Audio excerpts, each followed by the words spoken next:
கர்த்தருடைய பரிசுத்தமுள்ள நாமத்திற்கு ஸ்தோத்திரம். இன்றைய நாளின் கர்த்தருடைய வார்த்தையாக கொலோசையருக்கு எழுதின நிருபம் 3வது அதிகாரம் 25வது வசனம். அநியாயம் செய்கிறவன் தான் செய்த அநியாயத்துக்கு ஏற்ற பலனை அடைவான், பட்சபாதமே இல்லை.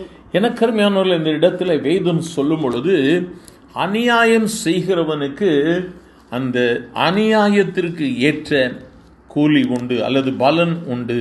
அதில் பட்சபாதமே ஆண்டவர் பார்க்க மாட்டார். ஒருவேளை உன்னுடைய பணத்தை அபகரித்திருக்கலாம், உன் வீட்டை அபகரித்திருக்கலாம், உன் வாழ்க்கையின் அநேக நன்மைகளை அபகரித்திருக்கலாம். இன்று உன்னை குற்றம் சுமத்துகிறார்களோ, பயப்படாதே. அநியாயம் செய்கிறவன் அதற்குண்டான பலனை அனுபவிப்பான். இந்த அநியாயம் செய்யும் பொழுது நாம் அதை பொறுத்து கொள்வது ரொம்ப கஷ்டமாக தான் இருக்கும். ஆனால் பொறுமையோடு கூட இந்த ஓட்டத்தில் ஓடுங்க. எதை செய்தாலும் அதை மனுஷருக்கென்று செய்யவே செய்யாதுங்க, கர்த்தருக்கென்று மனப்பூர்வமாய் செய்யுங்கள்.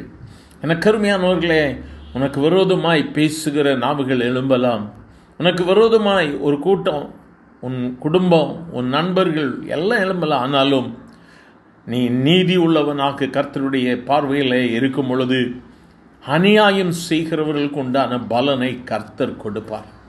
உன் தலையை அவர் உயர்த்துவார். அந்த வார்த்தைகளை கேட்கிறதே பிள்ளையே, சோர்ந்து போயிருக்கிறாயோ, நீ ஜெபம் பண்ண ஆரம்பி. உன்னுடைய சோர்வுகளை மாற்றி போடு. உன் ஜெப அறைக்குள்ளாக கடந்து சொல், ஆண்டவரே, என்னால் சகிக்க முடியல ஆண்டவரே, என்னுடைய செவிகள் சில காரியங்களை கேட்கும் பொழுது நான் தொய்ந்து போய் விடுகிறேன், ஏன் எனக்கு இந்த போராட்டம் என்று சொல்லி கலங்கி இருக்கிற ஆண்டவருடைய சமூகத்தில் கதறு. உன் கண்ணீர் ஆண்டவருடைய பாதத்திலே ஊற்றப்படட்டும். உனக்கு அநியாயம் செய்கிறவர்களுக்கு உண்டான பலனை கர்த்தர் கொடுப்பார். நம்ம ஒன்றும் செய்ய வேண்டாங்க. வேதம் சொல்லுகிறது, நீங்கள் அமர்ந்திருந்து நானே தேவன் என்பதை அறிந்து கொள்ளுவீர்கள்.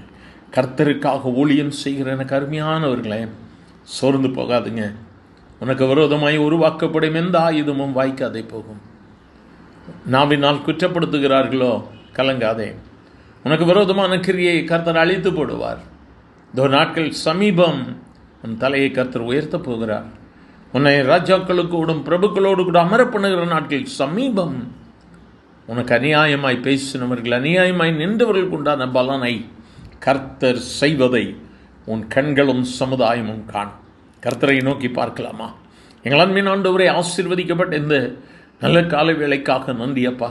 பலவிதமான அநியாய சொற்களை நிமித்தமாய் காயப்பட்டு, அநியாயங்களின் நிமித்தமாய் தங்களுடைய வாழ்வில் அநேக நன்மைகளை இழந்து போய் இந்த வார்த்தைகளை கேட்டுக்கொண்டிருக்கிற உம்முடைய பிள்ளைகள் ஒவ்வொருவர் மேல் உம்முடைய வல்லமை இறங்கட்டும் ஆண்டவரே. துயரங்களை துடைத்து போடும், கண்ணீரை துடைத்து போடும், நன்மையின் ஈவுகளினால் திருப்தி ஆக்கும் ஆண்டவரே. உங்கள் வல்லமை உடைய பிள்ளைகளை இந்த நாளில் விடுதலையாக்குகிறதை இவர் கைஸ்தோத்திரம். குடும்பங்களில் சமாதானம், குடும்பங்களில் சந்தோஷத்தை கர்த்தர் கொடுக்கிறதா இவர் கைஸ்தோத்திரம். மேன்மைப்படுத்தும். இயேசுவின் நாமத்தில் பிதாவே, ஆமேன், ஆமேன்.